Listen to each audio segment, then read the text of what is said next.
Udah.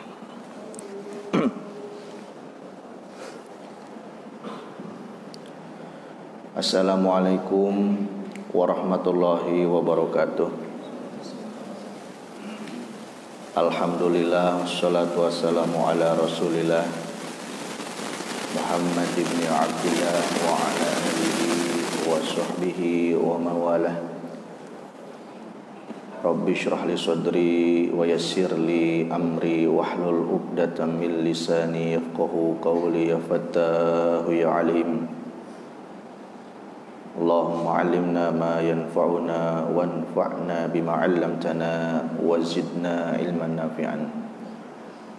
Ma ba'du. Para hadirin jemaah salat zuhur Masjid Al-Amanah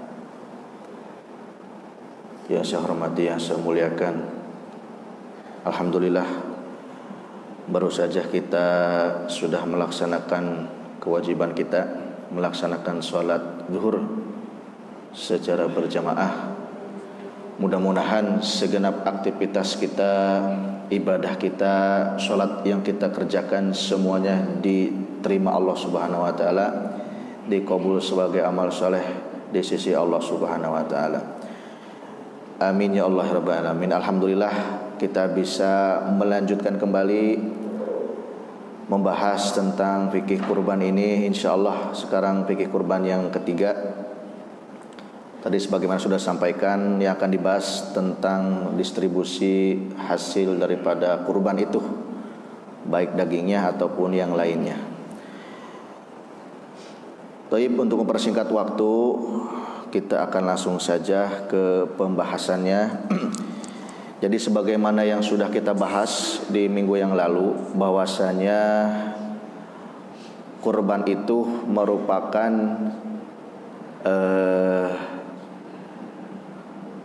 kurbah ya, atau berupa cara kita beribadah kepada Allah, bagaimana supaya kita lebih dekat kepada Allah Subhanahu wa taala. Dan kurban itu merupakan amal yang paling baik pada tanggal 10 Dzulhijjah. Jadi kita menyembelih hewan itu kemudian disedekahkan kepada fakir miskin, itu adalah amal yang terbaik pada hari itu. Ya. Itu berdasarkan sabda Nabi Muhammad SAW, hadis sahih. Ya. Ma amila ibnu Adam min amalin yauman nahri ahabu ilallahi min irhaqid dami. Ya. Jadi amal yang paling Allah cintai dari seorang hamba pada hari Idul Adha, pada hari ke-10 Dzulhijjah, adalah kita itu menyembelih hewan.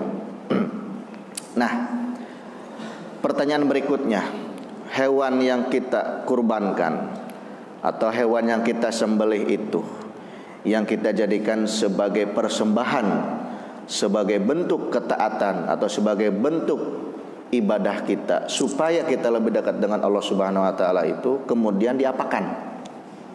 Ya. Hewan yang kita sudah sembelih itu sebagai bentuk kurbah, sebagai bentuk ibadah kepada Allah, itu kita kemanakan? Nah, itu pertanyaan yang akan kita bahas itu. Ya. Jangan sampai ada anggapan bahwasanya orang yang berkurban itu ketika dia menyembelih hewan kurbannya, dia menyangka hasil sembelihannya itu milik dia. Bukan. Ya. Jadi seseorang ketika dia sudah meniatkan hewan yang dia sembelih itu, hewan yang dia beli itu untuk dijadikan kurban, maka ketika disembelih, maka hewan itu sudah bukan milik dia lagi. Nah, itu poin yang pertama, Pak ya. Jadi jangan ada anggapan, loh kan saya yang kurban, berarti milik saya. Bukan. Ya, karena dari awal kita sudah niatkan sebagai persembahan, sebagai kurbah. Ya. Artinya hewan yang kita sudah sembelih itu sudah menjadi milik Allah Subhanahu wa taala. Makanya ya kurban itu disebut dengan diyafatullah. atau jamuan Allah Subhanahu wa taala untuk siapa? Untuk fakir miskin dari kalangan kaum muslimin. Nah, karena status kurban itu atau status hewan yang kita sembelih itu bukan milik kita lagi, tetapi sudah milik Allah Subhanahu wa taala, apa aturannya atau apa yang Allah kehendaki terhadap kurban tersebut? Nah, menurut para ulama ya, yang memahami atau menurut dalil-dalil yang dipahami oleh para ulama, bahwasanya hasil kurban itu diperuntukkan untuk 3 hal atau dapat dilakukan untuk 3 hal. Yang pertama adalah untuk dimakan, ya, untuk dimakan oleh yang berkurban. Yang kedua itu dihadiahkan, dan yang ketiga itu disedekahkan. Nah, ini saya kutip dari kitab Minhajut Thalibin. Ini salah satu kitab rujukan utama di dalam mazhab Syafi'i, ya, karya Imam Nawawi. Walahu, bagi orang yang berkurban, al-aklu, boleh memakan, ya, min udhiyati tatawuin. Jadi orang yang berkurban itu boleh memakan daripada hewan kurbannya, tapi dengan catatan kurbannya itu kurban sunnah atau kurban tatawu, ya, karena kita sudah bahas kemarin. Jadi kurban itu ada yang sunnah, ada yang wajib. Kurban yang wajib itu kurban yang dinazarkan, ya, saya nazar tahun ini akan berkurban. Nah, kurbannya itu namanya kurban wajib. Bedanya dengan kurban sunnah, kalau kurban wajib itu semua dagingnya atau semua hasil dari sembelihannya itu harus disedekahkan semuanya, nggak boleh dimakan. Tapi kalau kurbannya kurban tatawu atau kurban sunnah, ya, yang kita laksanakan, insya Allah itu boleh dimakan oleh si pengkurban. Nanti kita jelaskan berapa kadarnya, ya, boleh enggak kita makan semuanya, boleh enggak kita enggak makan. Nah, nanti insya Allah kita bahas. Nah, jadi yang pertama itu boleh untuk memakan, ya. Jadi si pengkurban itu atau mudhohi itu boleh untuk memakan. Yang keduanya wa it'amul agniyai. Yang keduanya boleh untuk si daging kurbannya itu boleh disajikan sebagai makanan atau diberikan mentahnya untuk dimasak kemudian dimakan bagi orang-orang kaya atau orang-orang yang tidak miskin. Nah, la tamlikahum, bukan untuk diberi kepemilikan penuh, ya. Jadi kita memberi orang kaya itu untuk dimakan, bukan untuk dimiliki secara penuh oleh dia. Ya, jadi kalau udah, bedanya apa? Kalau kita memberikan daging untuk dimakan, ya berarti untuk dimakan. Tapi kalau kita memberikannya sedekah, berarti boleh dia perbuat apa saja. Boleh dimakan, boleh dijual, boleh digimanain, gitu ya. Wa yaqulu sulusan wa fi qaulin nisfan. Nah, orang itu yang si pengkurban itu boleh memakan sepertiganya. Di pendapat yang lain boleh setengahnya. Wal asahu, tapi pendapat yang paling sahih wujubu tasadduqi bi ba'diha, ya, wajib untuk mensedekahkan sebagian dari hewan kurbannya, ya. Jadi kalau memakan itu tidak wajib, memberi orang kaya itu tidak wajib, yang wajib itu justru kita mensedekahkannya, itu sebagiannya. Wal afdalu bikuliha, yang paling afdal itu sedekahkan semuanya, illa luqmatan yatabarraku bi akliha, kecuali hanya satu suap atau beberapa suap dengan niat tabarruk. Nah, jadi intinya dari teks ini atau dari ibarat yang disampaikan oleh Imam Nawawi ini dapat dipahami bahwasanya hasil kurban atau hasil sembelihan kurban kita itu boleh digunakan atau boleh dilakukan 3 hal.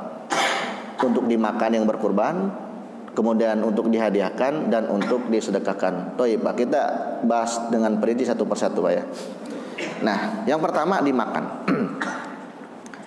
Nah, ini saya kutip dari kitab Al-Majmu' Syarhul Muhadzab. Ini karya Imam Nawawi juga.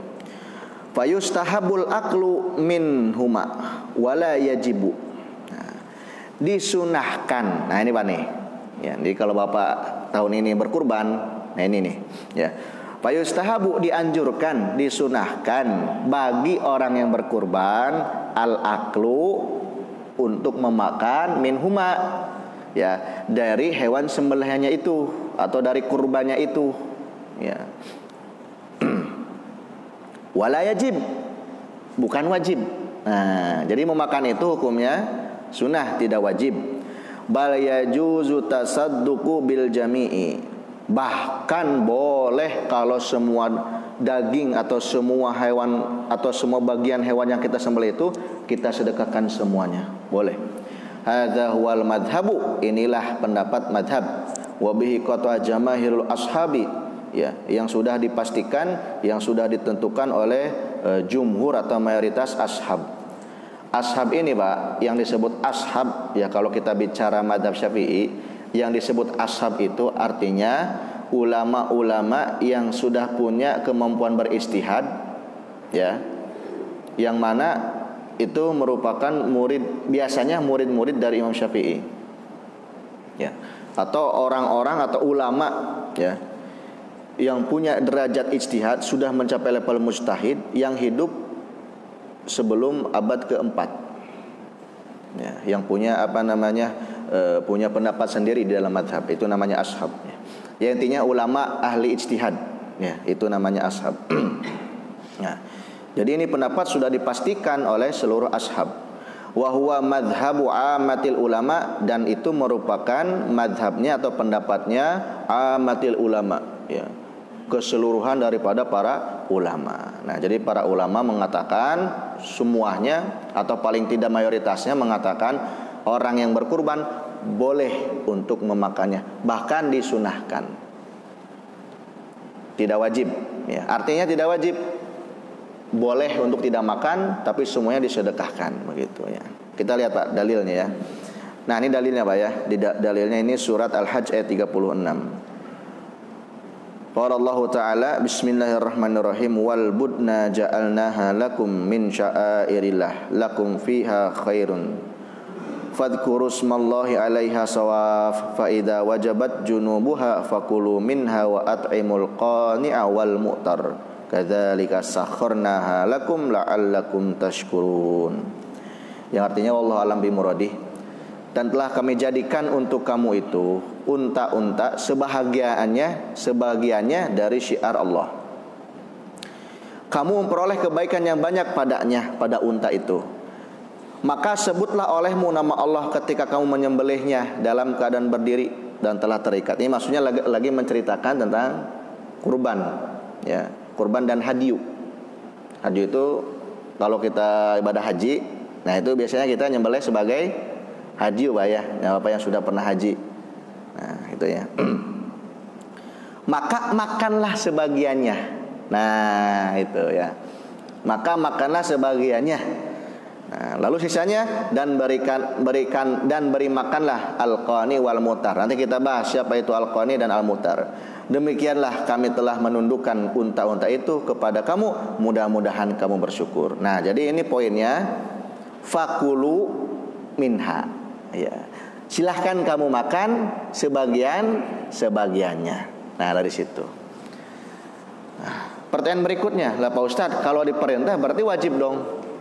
Ya kan Pak? Kan dalam usul fikih itu al-amru yaqtadil wujub. Kalau ada perintah dari Allah itu meniscayakan kewajiban atau konsekuensinya adalah wajib. Nah, ini ada perintah dari Allah, makanlah katanya, berarti wajib dong. Nah, ya, jumhur ulama mengatakan enggak, ini perintah makan itu maksudnya perintah anjuran. Ya, meskipun ada sebagian ulama mengatakan wajib makan, ya, tapi jumhur ulama, mayoritas ulama itu mengatakan anjuran, perintah anjuran, ya. Kenapa? Ya, karena di ayat yang lain ada ayat bunyinya wal budna ja'alnaha lakum. Nah, ini nih, ayat ini masih ayat Al-Hajj ayat 36. Wal budna ja'alnaha lakum, ya. Dan telah kami jadikan untuk kamu unta-unta itu. Ya. Untuk kamu itu, ini begini Pak. Jadi dalam bahasa Arab itu ada lakum, ada alaikum. Ya. Kalau lakum itu artinya ini untukmu. Tapi kalau alaikum, ini kewajiban atasmu. Nah, jadi karena ada kata lakum, ya, ini unta-unta ini lakum untukmu. Ya, artinya kalau lakum itu artinya ya boleh kita makan, boleh kita enggak. Ini untukmu. Gitu. Ya bisa kita makan, bisa kita enggak. Beda kalau alaikum. Ya kalau alaikum artinya ini wajib atasmu. Nah, itu bedanya Pak ya. Nah, makanya kalau ingin memahami ya isi daripada Al-Quran itu ya harus paham seluk-beluk bahasa Arab karena satu paket itu Pak. Ya. Jadi intinya itu Pak ya, fakulu minha, makanlah sebagian dari hewan kurban itu. Ya. Dan ini perintahnya perintah anjuran, artinya kamu dianjurkan untuk memakan sebagian daripada sembelihan itu, kurban itu. Nah, itu yang pertama Pak. Ya, jadi kita boleh memakan. Bahkan kalau panitia itu bagusnya ketika ada yang daftar mau kurban ditanya dulu, Bapak mau ngambil berapa? Gitu, ya. Bapak mau ambil berapa? Misalnya saya mau ambil pahanya. Nah, itu ditulis. Ya, alhamdulillah kemarin sudah dibahas mungkin ya, Pak, kepanitiaannya. Ya, karena apa? Karena untuk melaksanakan tadi ini anjuran bagi orang yang berkurban untuk memakan hewan kurbannya. Makanya ditawari oleh panitia itu, Bapak mau ngambil berapa kilo, atau mau ngambil apanya, mau ngambil pahanya. Nah, berarti dia akan melaksanakan kesunahan memakan daging kurban, gitu. Yang kedua Pak, yang kedua itu dihadiahkan. Ini bedanya apa sih sedekah sama hadiah? Nah, kita baca Pak. Ini saya kutip dari kitab Nihayatul Muhtaj karya Syamsuddin Ar-Ramli, ya, salah satu ulama besar mazhab Syafi'i. Walahu, nah, dan orang yang berkurban itu juga boleh it'amul agniya, memberikan orang-orang kaya, memberikan daging kurban yang disembelihnya itu untuk orang-orang kaya untuk dimakan. Ya. It'amul agniyail muslimin, itu orang-orang kaya dari kalangan muslim, kama ulimi mamaro. Ni iyan wa matbuhan, boleh masih mentah diberinya, ya, atau boleh juga sudah dimasak Pak. Nah, jadi kalau kita mau ngasih tetangga kita, ya, yang bukan orang miskin, kita boleh ngasihnya itu bentuknya mentah, boleh juga bentuknya sudah matang. Kenapa? Karena kalau untuk orang kaya itu untuk dimakan oleh beliau atau untuk keluarganya, silakan Pak. Nah, itu bedanya Pak ya. It'am, jadi untuk dijadikan makan, untuk diberikan sebagai makanan untuk dia. Ya. Jadi boleh kita ngasihnya masih mentah untuk dia masak nanti, atau kita kasihnya sudah matang, sudah berupa masakan. Silakan Pak. Ya. Liqauli ta'ala wa at'imul qani'a wal mu'tar. Nah, tadi ayat yang tadi ayat surat Al-Hajj ayat 36 itu, ya. Perintah Allah wa at'imul qani'a wal mu'tar, dan beri makanlah al-qani wal mu'tar. Nah, siapa itu al-qani? As-sa'il. Ya, al-qani itu artinya orang yang minta. Ya. Jadi ketika kita berkurban itu memang ada orang minta daging kurbannya. Wal mutar. Nah, siapa itu al mutar? Al muta'arid, orang yang enggak minta. Ya. Orang enggak minta tapi cenderung pengen begitu. Ya, orang yang pengen tapi enggak terus terang, gitu. Itu namanya al mutar. Ya, lihat gitu. Dia lihat gitu prosesi kurban itu sebenarnya pengen daging itu, cuma enggak minta aja gitu ya. Ya, itu salah satu tafsir. Ya. Ada juga yang menafsirkan al-qani itu orang yang memang enggak butuh, atau orang yang yang merasa saya tuh enggak perlu itu, enggak perlu daging kurban. Ya, al-qani. Ya. Ya, ini itulah intinya, ada yang minta, ada yang enggak. Nah, kita sebagai pihak yang berkurban diperintahkan oleh Allah, udah kasih makan tuh mereka, baik yang minta ataupun yang enggak, gitu Pak. Ya, bahasa kita gitu. La tamlikuhum, memberi makan bukan untuk memberi sebagai pemberian mutlak. Beda sama orang fakir. Kalau orang fakir itu sedekah pemberian mutlak. Artinya orang miskin nanti boleh diapa-apain. Tapi kalau orang kaya, ya, yang kita berikan sebagai hadiah itu hanya untuk dimakan saja. Nanti kita lihat cirinya, ya. La tamlikuhum, bukan untuk diberikan kepemilikan penuh. Ya, syai'an min dzalika, sesuatu daripada hewan kurban itu. Liyatasarrafu fihi bil bai' wa nawihi. Nah, jadi orang yang diberikan hadiah itu tidak bisa untuk dijual lagi misalnya. Ya, enggak boleh. Untuk melakukan yang sifatnya komersil. Dijual atau digadai. Masa daging digadai ya? Ya intinya bukan untuk dimakan. Li'anal ayata dallat alal it'am la alat tamlik. Karena ayat itu ya menunjukkan, atau ayat itu memberikan makna untuk dimakan, bukan untuk dimiliki secara penuh. Gitu lah ya.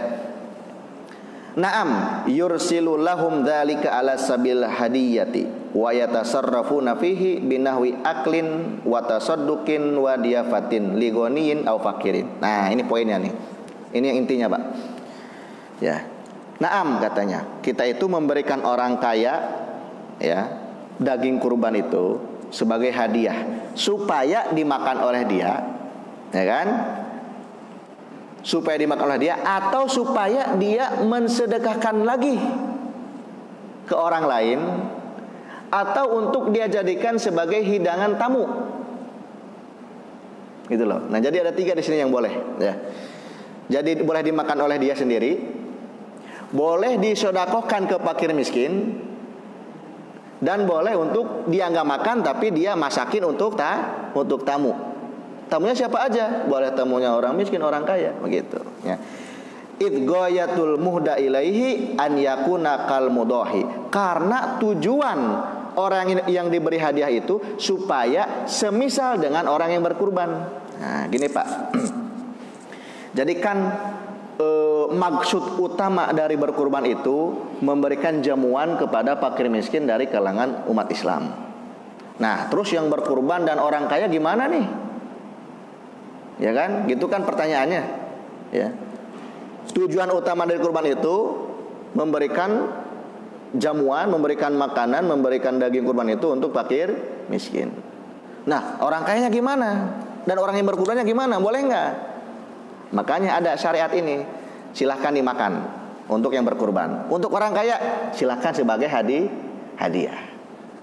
Gitu. Nah, jadi si orang kaya dan orang yang berkurban itu dipersilahkan oleh Allah, silahkan makan juga nggak apa-apa. Itu sebenarnya intinya. Ya. Jadi intinya kurban itu untuk fakir miskin, tapi Allah mengizinkan juga atau membolehkan juga orang yang berkurban, berarti mampu orangnya, dan orang kaya juga untuk memakannya, silakan. Nah, karena tujuannya itu, berarti kalau orang kaya yang diberi daging kurban lalu dijual, sudah keluar dari maksud kurban itu. Ya. Jadi orang kaya dan orang yang berkurban itu hanya diberi izin untuk menikmati daging kurban, bukan untuk memilikinya secara penuh. Ya. Karena maksud intinya, karena tujuan utamanya kurban itu untuk fakir miskin. Begitu, ya. Nah, mudah-mudahan jelas Pak ya. Jadi kalau kita bertetangga, ya statusnya itu bukan orang miskin, ya kita berikan sebagai hadiah untuk beliau makan, atau untuk beliau masak untuk diberikan ke orang lain, atau untuk beliau sedekahkan kembali ke fakir miskin. Gitu Pak.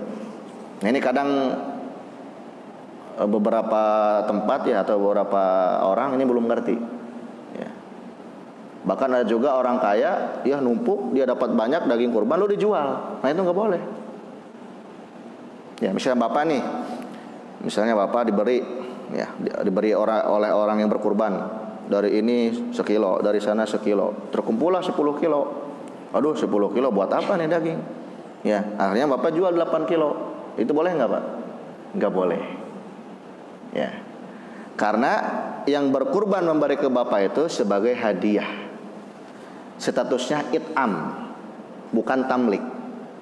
Jadi pemberian dari yang berkurban ke bapak itu, kepada kita itu adalah supaya kita bisa menikmati juga daging kurban sebagaimana fakir miskin. Jadi kalau kita jual itu sudah melenceng dari maksudnya, sudah melenceng dari tujuannya. Adapun orang yang miskin, nah sekarang kita nih disedekahkan. Nah, wal asahu wujubu tasadduqi bibadiha. Pendapat yang paling sahih adalah wajib untuk menyedekahkan sebagian daripada hewan kurban itu. Mimma yantaliku alaihil ism. Nah, sebagiannya itu berapa? Ya, Pak Ustadz, yang disebut sebagian itu berapa? Yang disebut sebagian itu di sini adalah batas minimal sedekah yang kira-kira cukup untuk mengenyangkan fakir miskin. Ya, misalnya daging sekilo, itu kan bisa buat mengenyangkan mereka dan keluarganya sekilo misalnya. Ya. Adapun misalnya kalau dikasih cuma misalnya ususnya, nah itu enggak masuk itu. Itu enggak masuk kategori sedekah daging kurban. Ya. Karena satu bukan daging, yang kedua itu sesuatu yang kok kayak melecehkan, gitu loh. Ya, jadi kalau sedekah itu bentuknya daging, ya, tidak melecehkan dan juga bisa mengenyangkan si fakir miskin tersebut. Nah, li'anal maksuda irfakul masakin tuh. Karena maksud daripada adanya ibadah kurban itu irfakul masakin. Ya, untuk menghibur, untuk membahagiakan fakir miskin daripada kalangan umat Islam.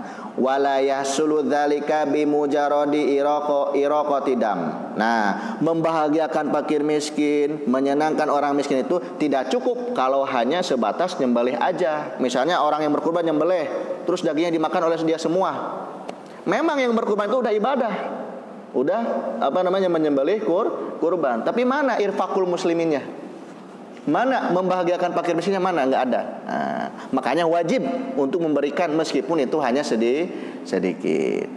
Wala yughni an dzalikal hadiyatu walal jildu wa nahuhu min kabidin wa qarsin. Nah, tidak cukup kalau yang diberi itu kulit.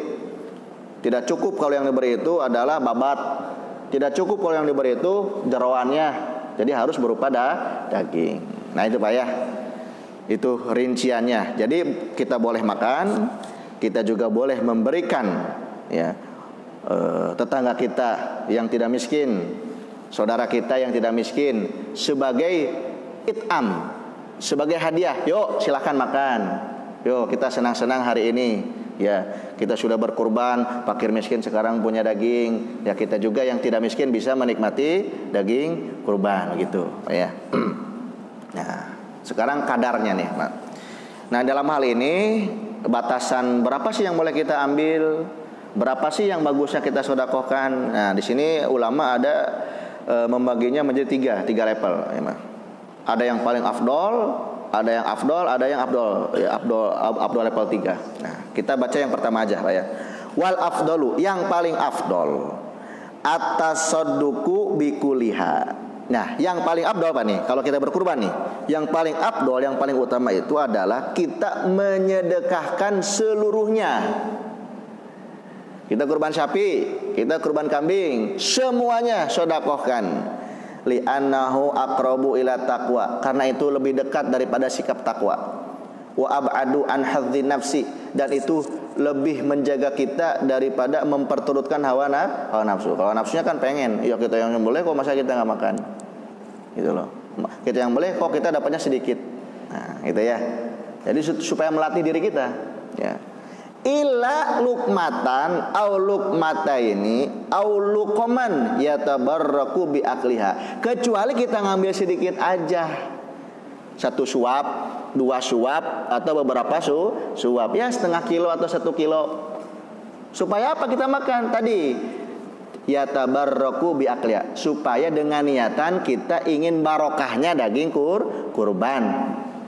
Amalan bidhahiril Quran walil ittiba. Ya, mengamalkan tadi ayat yang tadi, fakulu minha, silahkan makan sebagian dari daging kurban. Walil ittiba, dan kita juga mencontoh Nabi Muhammad SAW. Nabi itu ketika menyembelih kurban beliau makan sedikit, ya, makan kabid. makan hatinya. Ya. Jadi yang paling afdal itu kalau kita kurban, sedekahkan semuanya. Kita ambil cuma sedikit aja. Ya, kita niatnya apa? Satu, niat tabaruk. Tabaruk itu apa sih Pak Ustadz? Supaya dapat berkahnya, berkah hewan kurban, berkah daging kurban. Karena itu kan daging dalam proses ibadah pasti ada berkahnya. Yang kedua, menjalankan perintah Allah dalam Al-Quran. Fakulu minha, makanlah sebagian dari daging kurban. Itu perintahnya, perintah anjuran. Walil itiba, dan sebagai kita bentuk mencontoh daripada Nabi. Nabi juga ketika berkurban makan sedikit. Nah itu Pak ya. Jadi Bapak kalau berkurban nanti besok, ya, kalau pengen yang afdol, berikan semuanya. Kita ambil cuma berapa? Setengah kilo atau 1 kilo. Atau untuk yang sekira-kira cukup buat keluarga kita. Kita misalnya di rumah ada isi anak 2, ya kira-kira cukup berempat. Ya, anaknya 3, ya berarti ambil yang sekira-kira cukup dimasak untuk berlima. Jadi kita dapat berkahnya, istri dapat berkahnya, anak-anak kita juga dapat berkahnya. Sisanya sedekah. Itu yang pertama Pak. Ya, jadi dimakan sedikit, beberapa suap saja, sisanya sedekah ke fakir miskin. Itu level 1. Level 2, sepertiga. Nah ini nih, sepertiga kita ambil, 2/3 sedekah. Jadi kalau misalnya dagingnya ada 30 kilo, kita ambil 10 kilo. Buat kita jadikan makan, kita keluarga saudara kita makan-makan. Ya, atau kita masakin buat tamu. Ayo makan di rumah saya. Sepertiga, 10 kilo. 20 kilonya sedekah fakir miskin. Itu urutan yang kedua, afdoliyah. Yang ketiga, sepertiga kita ambil 10 kilo. Buat kita keluarga, saudara-saudara, teman-teman kita makan. Sepertiga sedekah fakir miskin, silakan. Sepertiga hadiah. Nah, kita misalnya punya Pak RW, ada Pak RW, ada siapa Pak RT, ada Pak Ustadz, atau ada tetangga kita, ya kita berikan sepertiga itu. Tadi ya, sebagai it'am, sebagai hadiah. Artinya kita memberikan itu supaya dimakan oleh beliau, atau supaya dimasak oleh beliau untuk diberikan kepada orang lain untuk dimakan juga. Bukan sebagai tamlik, bukan sebagai pemberian penuh. Jadi boleh dia jual, nggak boleh. Ya, tadi karena maksudnya kurban itu untuk menyenangkan fakir miskin, supaya mereka kenyang, supaya mereka punya daging. Ya, adapun kita yang berkurban dan orang-orang kaya yang bisa beli daging, hanya sebatas izin boleh dimakan. Hanya sebatas izin boleh memakannya. Begitu Pak ya. Nah, itulah ya Pak. Jadi distribusinya jelas, 1, 2, 3. Kadarnya juga sudah ada tadi. Ya. Kemudian yang dilarang. Nah, saya kutip dari kitab Al-Majmu' karya Imam An-Nawawi. Wattafaqat nususu Syafi'i wal ashabi ala annahu la yajuzu bai'u syai'in minal haji wal udhiyati nadron kana aw tatawuan. Bahwasanya pendapat Imam Syafi'i dan pendapat ashab Syafi'i, ulama-ulama mujtahid di dalam internal madzhab Syafi'i sepakat bahwasanya tidak boleh menjual sedikit pun ya daripada hewan kurban atau hewan hadyu. Ya, kita nggak bicara hadyu sekarang, kita bicara kurban. Apakah hewan kurban itu kurban nadar, kurban wajib, atau kurban sunnah? Sawaan fi dzalikal lahmu wasyahmu wal jildu wal qarnu wasufu wa ghairuhu. Nah, sama aja apakah itu dagingnya atau lemaknya, gajinya kalau orang Sunda bilang tuh lemaknya, ya, ataukah kulitnya, ataukah tanduknya, ataukah bulunya, semuanya nggak boleh dijual. Semuanya nggak boleh dijual, ya. Wala yajuzu ja'lul jildi wa ghairihi ujratan lil jazar. Begitu juga tidak boleh menjadikan kulitnya atau dagingnya atau kakinya atau kepalanya sebagai upah untuk orang yang jagal. Jadi yang nggak boleh itu dijual dan tidak boleh dijadikan sebagai upah. Nah, ini dalilnya jelas ya. Hadis sahih riwayat Imam Muslim dari sahabat Ali radhiyallahu anhu, bahwasanya Ali mengatakan begini, Pak. Amaroni Rasulullah sallallahu alaihi wasallam an aku ma'ala bunnihi. Aku diperintah Rasulullah untuk mengurus kurban beliau. Ya, jadi Nabi nyuruh sahabat Ali untuk ngurus kurban Kanjeng Nabi. Wan atasaddaqo bilahmiha wajildiha, dan aku diperintahkan untuk mensedekahkan daging dan kulitnya. Ya. Wala nutiya lil jazar ujrotan minha, dan aku dilarang untuk memberikan jagal itu upah dari kurban itu. Qala nutihi min indina. Ali mengatakan, saya bayar tukang jagal itu dari uang saya pribadi. Nah, itu jelas hadis riwayat Imam Muslim. Ada juga hadis sahih riwayat Imam Tirmidzi. Man ba'a jilda udhiyatihi fala udhiyatalah. Nabi sallallahu alaihi wasallam bersabda, barang siapa yang menjual kulit kurbannya, maka dia tidak mendapat pahala kurban. Wah, itu ya. Jadi sia-sia dong, ya. Jadi kita kurban, terus kita jual kulitnya atau kepalanya atau kakinya. Ternyata nggak boleh oleh Nabi, ya. Karena kita melanggar, akhirnya kita nggak dapat pahala kurban. Jadi sia-sia. Ya. Pak Ustadz, yang jual bukan saya tapi panitia, gimana tuh? Saya nggak tahu. Pokoknya saya serahin ke panitia pokoknya. Yang jual itu panitia itu gimana? Ya sama aja. Kenapa? Karena panitia itu adalah wakil daripada kita. Nah, hukum yang berlaku pada kita berlaku juga pada wakil. Nah, maka kalau kita mau kurban ya harus ini juga, panitianya harus mengerti juga. Ya, supaya enggak seperti ini nantinya. Man ba'a jilda udhiyatihi fala udhiyatalahu. Barang siapa menjual kulit ya atau yang lainnya daripada kurbannya itu, maka dia tidak mendapatkan pahala kurban. Nah, jadi nggak boleh kita menjual atau menjadikan sebagai upah. Bal yatasaddaqu bihi al-mudhi wal muhdi. Tetapi yang benar itu adalah kita mensedekahkannya atau kita menjadikan hadiah bagi orang lain. Orang yang kita hadiah itu juga mensedekahkannya, itu nggak apa-apa. Aw yatakhidu minhu ma yantafi'u bi ainihi, atau kita menjadikan kulit tersebut sesuatu yang bermanfaat. Contohnya dijadiin siqo ya, atau dalwin dijadikan ember misalnya, atau dijadikan tempat air kulitnya itu. Zaman dulu kan gitu, Pak ya. Tempat air itu dari kulit. Nah, jadi misalnya nih orang nggak ada yang mau nih dikasih, ya, dimanfaatin oleh orang yang berkurban, dijadiin ember, dijadiin tempat minum dan sebagainya. Itu. Nah, tadi Pak ya. Jadi yang boleh itu disodakohkan, dihadiahkan dan dimakan. Yang nggak boleh itu dijual atau dijadikan sebagai upah. Nah, itu yang nggak boleh. Itu poin yang kedua. Yang terakhir, Pak, masih ada 5 menit. Nah, sekarang kurban akikah ya. Di sini saya nggak bahas tentang akikah itu apa ya. Di sini saya cuma akan bahas persamaan perbedaan antara kurban dan akikah, karena orang suka samar nih, ya. Tapi Pak, di sini sudah berapa poin ya? Aspeknya kurban akikah. Nah, aspeknya satu, tujuan kurban. Nah, kalau kurban itu murni kurbah, ya. Kurbah itu artinya murni kita itu sebagai bentuk penghambaan, bentuk ibadah kita supaya dekat dengan Allah Subhanahu wa taala, kita sembelih. Yang mana nanti dagingnya untuk irfaqul muslimin, untuk membahagiakan orang fakir miskin dari kalangan muslimin. Kalau akikah tujuannya beda. Akikah itu memang ibadah juga, sama ibadah, cuma tujuannya itu tadi, satu, mensyukuri kelahiran anak. Yang kedua, ya, menunjukkan idharun nikmah. Kita itu dapat nikmat dari Allah berupa diberikan amanah seorang anak. Yang ketiga apa? Yang ketiga, nasrun nasab, mengumumkan nasab, ini anak saya, gitu loh.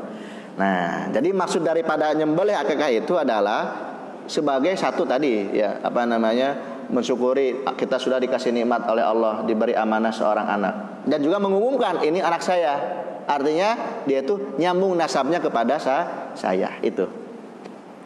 Ya. Jadi kalau kurban itu ya sebagai murni ibadah, nanti dagingnya buat kaum muslimin ya, orang-orang miskin. Tapi kalau akikah itu lebih spesifik ya. Untuk mengumumkan saya punya anak, saya bersyukur kepada Allah dan ini anak saya gitu. Ya, jelas dari tujuannya udah beda. Meskipun sama-sama nantinya buat dikasih makan gitu ya. Yang kedua waktunya ya Pak. Waktunya kalau kurban ya tadi 10 sampai 13 Dzulhijjah 4 hari Pak ya. Nah, kalau akikah bisa kapan saja, umumnya pada hari ke-7 setelah kelahiran. Dan ini berlaku dari sejak kelahiran anak sampai anak itu mencapai usia baligh. Kalau anak sudah usia baligh, sudah kadaluarsa Pak. Nah, kita punya anak nih. Ya, ketika lahiran kita belum punya uang. Ketika anak sudah balik, sudah usia 15 tahun, kita baru punya uang. Ya itu sudah kadaluarsa. Ya. Gitu ya. Jadi ada masa kadaluarsanya. Ya. Dan bisa kapan aja. Misalnya anak kita usia 7 tahun. Wah ada rezeki nih, siapa yang akikah? Bisa. Meskipun yang bagusnya itu pas hari ke-7. Ke-7 sejak dilahirkan. Jadi kalau anak kita dilahirkan hari Senin, berarti akikahnya itu Senin, Selasa, Rabu, Kamis, Jumat, Sabtu, Minggu. Berarti akikahnya itu ketika hari Minggu. Belum ada rezekinya, hari ke-14. Belum ada uangnya, hari ke-21. Dan seterusnya sampai sebelum menginjak usia baligh. Itulah waktu kita dianjurkan untuk melakukan akikah. Beda dengan kurban. Kalau kurban itu setiap tahun, tapi tanggalnya khusus, yaitu tanggal 10 sampai 13 Dzulhijjah. Oke. Yang ketiga, jenis hewannya sama. Nah, ini persamaannya. Persamaan antara kurban akikah. Hewannya sama. Yaitu dari jenis an'am, unta, sapi atau kambing. Loh, Pak Ustadz, bukannya akikah itu dari kambing aja? Kata siapa? Boleh pakai sapi juga. Akikah pakai sapi? Boleh. Pakai unta? Boleh. Sama. Aturan hewan yang berlaku pada kurban juga berlaku pada akikah. Oh ya. Nah, itu persamaan antara kurban akikah. Aturan hewannya sama. Jenisnya sama, syaratnya juga sama. Gitu ya. Poin keempat, pembagian. Nah, kalau kurban disedekahkan mentah. Ya, itu syaratnya begitu. Jadi kalau kita mau sedekah ke fakir miskin daging kurban itu harus mentah. Enggak boleh matang. Kalau sedekah, tapi kalau hadiah boleh matang. Kalau sedekah harus apa, Pak? Harus mentah. Ya. Kata para ulama itu karena seperti zakat kurban itu. Kalau kita zakat beras ya ke amil itu harus memberikan beras juga. Enggak boleh jadi nasi. Ya. Karena apa? Karena fungsi amil itu hanya mendistribusikan. Nah, sama dengan ini, ya. Jadi fungsinya panitia itu mendistribusikan. Jadi kalau mentah ya mentah begitu. Kalau sedekah. Nah, beda dengan akikah. Kalau akikah itu justru disunahkannya itu matang. Kita berikan ke fakir miskin, kita berikan ke tetangga kita berikan ke Pak RW, siapa saja itu dalam kondisi sudah matang, sudah jadi masakan. Pak Ustadz, diberikan dikirim atau diundang? Boleh dua-duanya. Tapi yang afdol dikirim. Ya, dikirim. Tapi kan kalau kita biasanya suka ngundang Pak ya. Acara akikahan. Nah, makan-makan di situ. Ya enggak apa-apa, enggak masalah. Ya. Kemudian subjeknya. Nah, ini subjeknya ya. Jadi kalau kurban itu pelakunya adalah siapapun muslim yang mampu. Mau sudah dewasa, mau masih remaja, silahkan. Tapi kalau akikah itu hanya berlaku bagi orang tua kepada anaknya, begitu ya. Jadi kalau akikah itu berlaku bagi orang tua untuk anak-anaknya. Pak Ustadz, kalau saya dulu waktu kecil belum diakikahin oleh orang tua, boleh nggak saya akikah? Boleh. Ya. Jadi kita sebagai objek, sebagai apa ya? Yang harusnya kita diakikahi, malah kita mengakikahi diri sendiri, boleh. Tapi tujuannya atau perintah awalnya itu memang untuk orang tua. Tapi kalau kita sendiri mau akikah, ya monggo, nggak ada larangan. Nah itu Pak ya. Nah itu terkait perbedaan dan persamaan udhiyah, kurban dan akekah. Pak Ustadz, kalau saya punya satu kambing, bagusnya kurban atau akekah? Nah itu gimana Pak? Ya tergantung Pak. Tergantung. Gini tergantungnya. Kalau misalnya Bapak punya satu kambing, terus anaknya masih umur 1 tahun, sekarang bulan Dzulhijjah, berarti bagus mana Pak? Bagus kurban. Tadi hadisnya ada. Hadisnya itu apa tadi ya? Ma amila ibnu Adam yauman nahri min amalin ahabbu ilallahi min irhaqid-dam. Tidaklah seorang manusia itu melakukan amal pada tanggal 10 Dzulhijjah yang lebih Allah sukai daripada berkurban. Berarti kalau kita punya kambing sekarang nih bulan Dzulhijjah, anak kita belum akekahin, tapi anak kita tuh masih usia 1 tahun. Sementara sekarang bulan Dzulhijjah, berarti kurban lebih bagus. Pak Ustaz belum akekah, nggak masalah, karena anak kita masih 1 tahun. Tapi kalau anak kita ya menjelang baleg, aduh nanti khawatir nih kalau tahun depan sudah keburu baleg, ya udah berarti lebih bagus akekah. Karena kan nggak usah diulang Pak.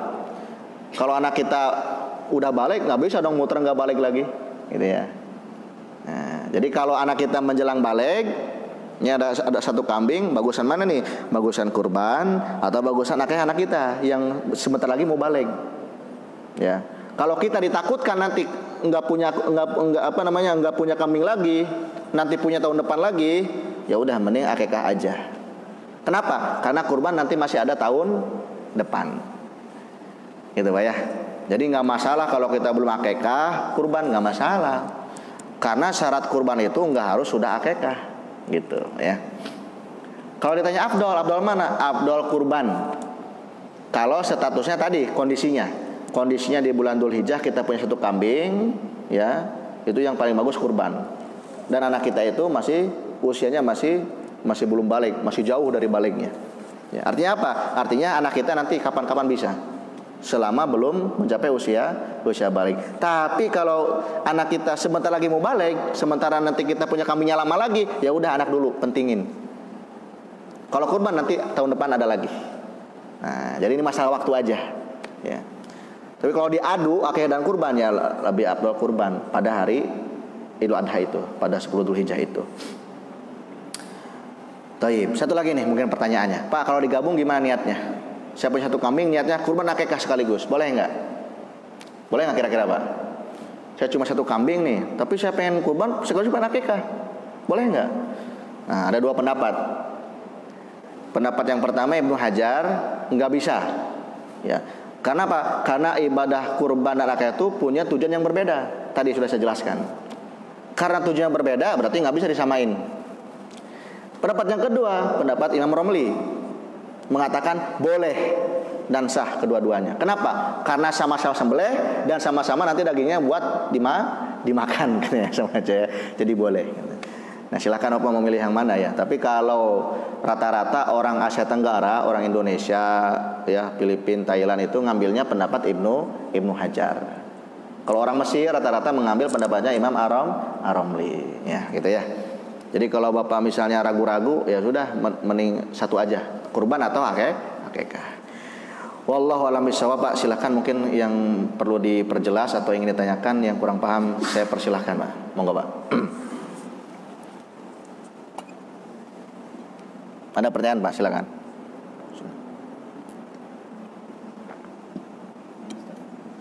Silakan Pak.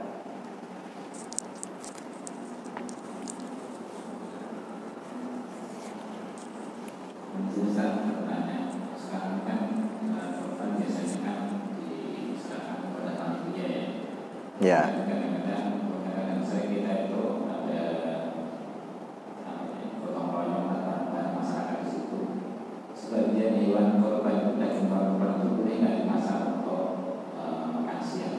Iya.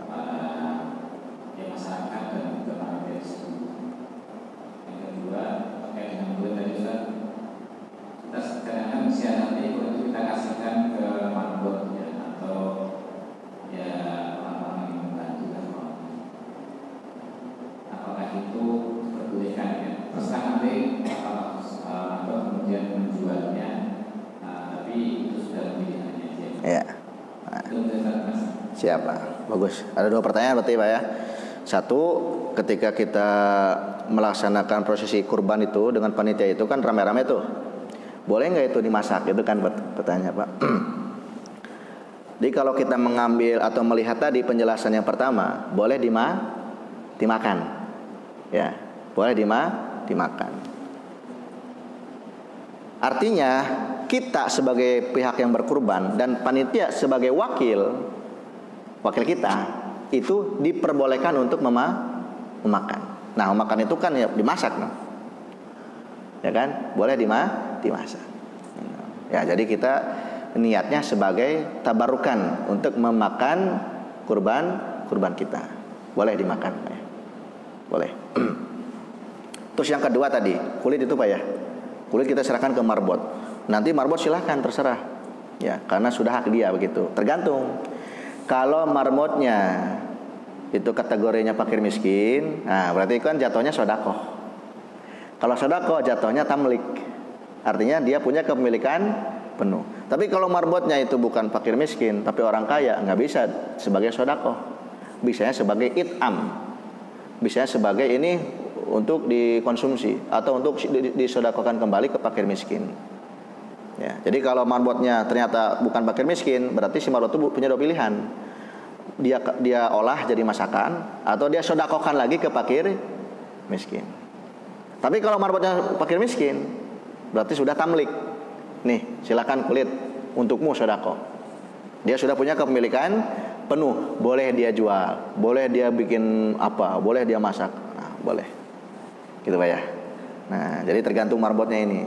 Kalau marbotnya fakir miskin, ya berarti tamlik. Dia punya kepemilikan penuh, dia punya hak penuh atas pemberiannya itu. Tapi kalau dia bukan fakir miskin, orang yang mampu, orang yang cukup, ya berarti jatuhnya itu it'am. Ya, dia boleh mengolahnya sebagai makanan, dimasak, atau dia boleh sodakohkan kembali ke fakir miskin. Begitu Pak. Ya. Gimana Pak? Sudah jelas Pak ya. Nah, jadi kalau yang tadi itu boleh nggak dimasak? Ya berarti jatuhnya kita sebagai orang yang berkurban dan panitia sebagai wakil ngambil hak makan. Gitu. Ya. Monggo, ada lagi Pak? Ya silakan Pak. Bagaimana dengan jualan semacam khusus dari hewan kurban? Jadi panitia itu mengambil kesimpulan supaya masjid tetap bersih. Itu karena tetap jalannya di Mekah, jadi nggak sampai pecah dia punya jualan, langsung dikalungin kita buang. Dibuang. Kita buang itu boleh Ustaz, karena kita untuk menjaga kebersihan masjid, jadi nggak ada bersih jeroannya di masjid tersebut. Jadi jeroannya itu dibuang gitu ya? Jeroannya dibuang. Saya nggak tahu tuh. Kalau hati sih diambil Ustaz. Tapi kalau misalkan khusus lampu itu dibuang masuk ke kalungin. Biar masjid udah baru Ustaz. Itu saya nggak tahu Pak ya. Kalau dibuang itu boleh nggak dibuang? Ini saya baru pernah dengar pertanyaan pertama kali nih Pak. Boleh nggak dibuang jeroannya? Wah saya nggak tahu itu. Saya nggak tahu Pak. Mungkin nanti saya cari dulu. Tapi kalau kotorannya jelas boleh, kotorannya, darahnya jelas boleh. Cuma kalau yang masih bisa dikonsumsi kan kayak usus, babat itu kan masih bisa. Boleh nggak dibuang? Tapi kalau ke kaidah umum nih, nggak boleh yang namanya itlaful mal. Ini kaidah umum bukan hanya kurban ya, umum. Kita itu tidak boleh itlaful mal. Apa itu itlaful mal? Menyia-nyiakan harta benda. Nah, kalau masuk ke kaidah umum itu ya harusnya nggak boleh. Kita menyia-nyiakan sesuatu yang bernilai ekonomis atau sesuatu yang bermanfaat ya, kayak usus itu kan masih bisa dikelola, diolah gitu, atau jeroan ya. Tapi olalamnya nanti saya pastikan itu terkait kurban ini boleh nggak dibuang ini. Tapi kalau kaidah umumnya ya kita itu sebagai muslim dilarang oleh Allah itlaful mal. Ya, merusak atau membuang dengan sia-sia suatu harta benda, suatu harta atau suatu benda yang bernilai ekonomis begitu Pak. Ya. Itu mungkin Pak jawaban saya, tapi pastinya saya belum tahu itu ya. Boleh nggak tuh dibuang jeroannya ya. Lagi Pak, silakan Pak. Ya Pak, silakan monggo Pak.